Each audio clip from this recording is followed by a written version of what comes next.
Selamat malam, selamat datang di Mata Najwa. Saya Najwa Shihab, tuan rumah Mata Najwa. Krisis bukan lagi di pelupuk mata, ekonomi memburuk sudah benar-benar nyata. Tak terbilang jumlah mereka yang telah di-PHK, perusahaan yang tumbang terjadi di mana-mana. Tidak ada sektor yang sepenuhnya kebal dari pandemi, semua jungkir balik bertahan di hari-hari ini. Rakyat kebanyakan menjadi pihak yang terpukul, mereka menunggu langkah penyelamatan yang sungguh betul. Sambil mengukur efektivitas solusi dari negara, masih adakah peluang yang terbuka saat corona? Inilah Mata Najwa, resep penangkal krisis. 215 negara di dunia tengah menghadapi situasi ketidakpastian, menghadapi krisis kesehatan, dan juga sekaligus krisis ekonomi.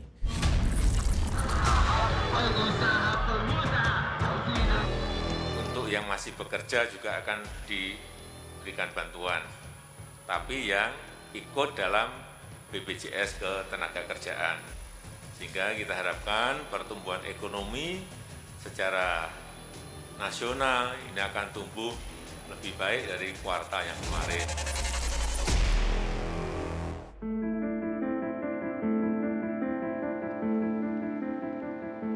Ya, untuk menangkal krisis yang sudah di depan mata, bahkan sudah kita alami sekarang, pemerintah menggelontorkan dana triliunan rupiah, 695 triliun rupiah tepatnya. Seberapa manjur resep penangkal krisis yang telah disiapkan? Sudah hadir di Mata Najwa.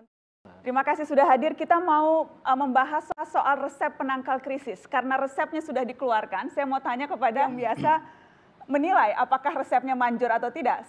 Sepanjang pengamatan Anda, apakah resep-resep yang dikeluarkan pemerintah ini sudah tepat sasaran? Terima kasih Mbak Najwa Shihab. Menurut saya, resep yang dikeluarkan pemerintah itu belum tepat sasaran sama sekali. Menurut saya, bukan itulah solusi yang sebenarnya bagaimana untuk kesejahteraan Indonesia ini. Resep yang dikeluarkan pemerintah seperti BLT, Bansos, Kartu Prakerja, dana UMKM, dan dana desa dan sebagainya. Itu bukan solusi yang sebenarnya Mbak Najwa Shihab. Seperti UMKM lah contohnya, yang dananya sekitar 2,4 juta. Itu akan bertahan berapa lama sih Mbak? Mungkin akan bertahan 2-3 bulan. Bulan keempat dan seterusnya bagaimana? Jadi saya mohon sekali untuk pemerintah Indonesia lebih memperhatikan masyarakat-masyarakat yang ada di desa. Masyarakat di desa lah yang menjadi sasaran utama bagaimana perekonomian Indonesia akan maju dan sejahtera agar kesenjangan sosial tidak kelihatan lagi. Ya, apakah memang sejak awal pendekatannya tidak tepat karenanya sekarang kita menanggung bebannya? Anda sependapat?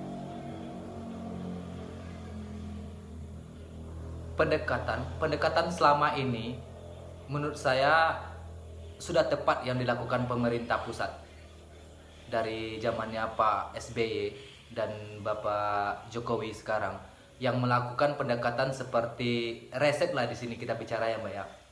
Resep yang dikeluarkan pemerintah seperti dana desa. Dana desa menurut saya sudah merupakan resep lah daripada presiden-presiden sebelumnya. Tetapi pengelolaan dana desa yang menurut saya kurang tepat. Kalau dana desanya saya pikir itu sudah cukup bagus untuk pemerintah pusat. Tapi pemerintah desa, dana desa ini dialokasikan hanya untuk infrastruktur seperti jalan. Menurut saya kalau bisa dana desa ini diarahkan ke arah yang membuat atau menopang ekonomi Indonesia atau masyarakat desa pada umumnya lebih maju lagi, seperti pariwisata atau mungkin irigasi untuk sawah dan sebagainya. Saya pikir begitulah akan lebih baik untuk perekonomian di desa. Yang jelas kan memang sejak awal kita ingat Presiden bolak-balik marah dalam tanda kutip, kemudian menegur, mengeluh. Itu menunjukkan apa? Itu memang menunjukkan programnya belum bisa dilaksanakan atau ketidakpuasan terhadap birokrasi atau bagaimana membaca berbagai ungkapan emosi Presiden?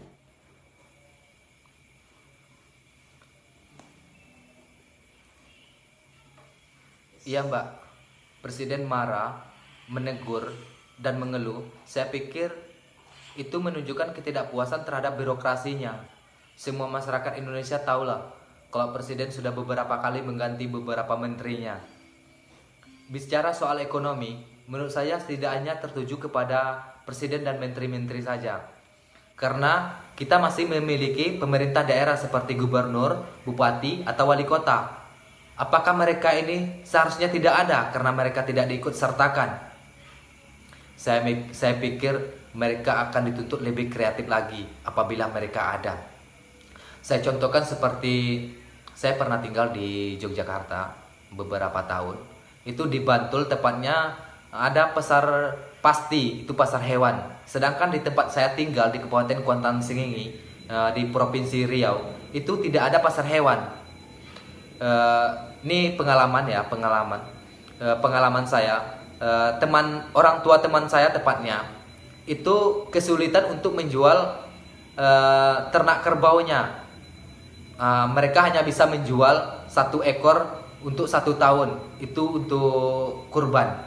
Jadi kalau seandainya di Kabupaten Kuantan Sengingi apabila ada pasar hewan, saya pikir mereka akan dimudahkan untuk menjual ternak-ternak mereka. Kalau saya ibaratkan ya Mbak, pemerintah Indonesia itu seperti anggota tubuh. Presiden itu saya ibaratkan, mohon maaf sebelumnya, saya ibaratkan seperti telapak tangan kanan. Dan wilayah-wilayah yang jauh dari pemerintah pusat atau yang jauh dari Jakarta, saya ibaratkan seperti sikut sebelah dalam. Dan presiden tidak mampu ke sini, tidak mampu datang ke sini. Dan untuk pemerintah daerah seperti gubernur, wali kota, dan bupati, saya ibaratkan seperti telapak tangan kiri. Mereka lah yang mampu ke sini untuk membantu kinerja presiden. Ya, mereka ini seperti gubernur, bupati, dan wali kota tadi.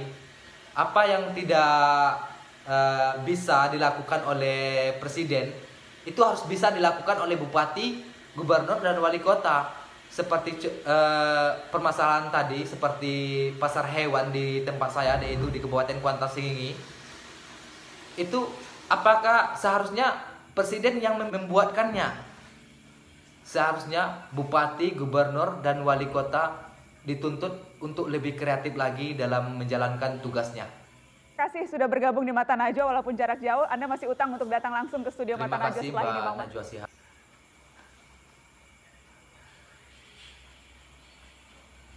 Pemirsa yang sudah menyaksikan Mata Najwa malam ini, selamat malam teman-teman. Sampai jumpa.